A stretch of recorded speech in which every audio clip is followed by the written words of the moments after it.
Good friend of mine standing right here, and I called him while on vacation and said, we're gonna do the press conference. And he said, I'm on vacation, but I'll get there. And he's here. And so Marcos Witt, I wanna introduce him as the pastor of a congregation of 8,000. And I think that's the most important thing I could say about Marcos Witt. He heads one of the largest Hispanic evangelical churches in the United States. And so I want to introduce you the pastor of Lakewood Hispanic Church, Marcos Witt. Yeah.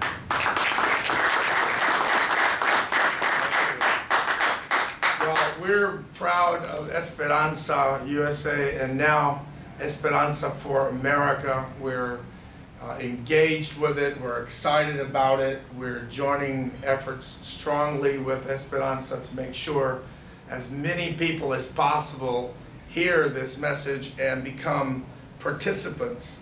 I've had the privilege of working with Reverend Cortes and Esperanza for several years, every year coming to the National Hispanic Prayer Breakfast and seeing the power that unity brings when all of these leaders and pastors come from all over the United States and even from other countries. And they sit down and we have cold eggs for breakfast and listen to wonderful music. Many of it performed by myself. And to see the power of unity when we come together and we talk and we network, and Esperanza has just done a fantastic job of bringing people together. And now through this campaign of Esperanza for America, I'm thrilled to see how they're leveraging that unity factor that they've always used to bring this message to another level and to speak out and to speak up for those who today have no voice in our country. And as Reverend Cortes mentions, as the pastor of probably one of the largest Hispanic churches in the United States, and as a visible figure and travel and speak to pastors' conferences and leadership conferences and young people at my concerts, I'm engaged very, very passionately for comprehensive immigration reform and speaking out. And we hear as we travel, you know, the people coming and talking to us and begging for something to happen. As a pastor, I get the privilege of hugging the moms and the kids who don't know where their dads are because last night they were taken off in a raid.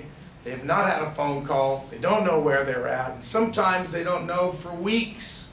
And we know of cases that they didn't know for months where their relatives were. This is injustice. This is inhumane. This is incorrect.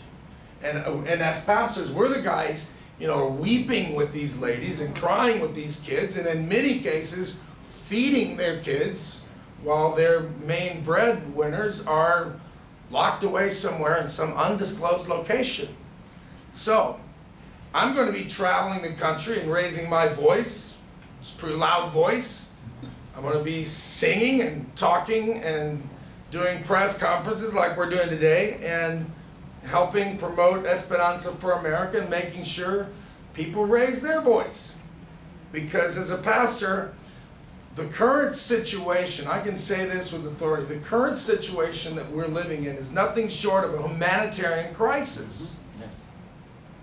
This is a moral issue. This is a humanitarian issue. It's not a Republican or Democratic or political. This is a humanitarian issue.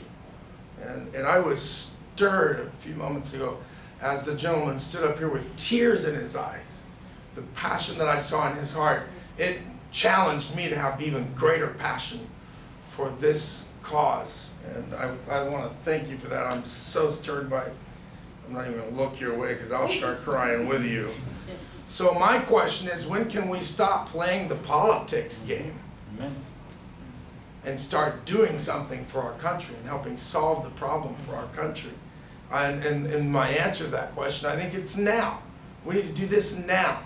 So let's get it done, and let's help our country solve this problem and help these beautiful, beautiful people. And it's going to be nothing but a blessing to the United States of America. Yes. So thank you, Reverend Cortes. I'm behind you 110,000%. We we are now recruiting, educating, and activating our supporters across the country. Anyone who wants information can go to the website www.esperanzaforamerica.com. We are having a text campaign, 97180 reform, 97180 reforma if you want it in Spanish. And we will communicate with you so that you can communicate with your congressional leaders.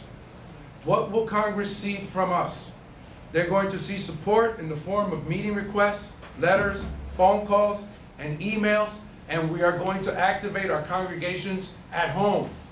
It's not just coming to Washington, D.C. and having a press conference. This is to kick off the work we want to do in the home states, which is, as they say, where the rubber will hit the road.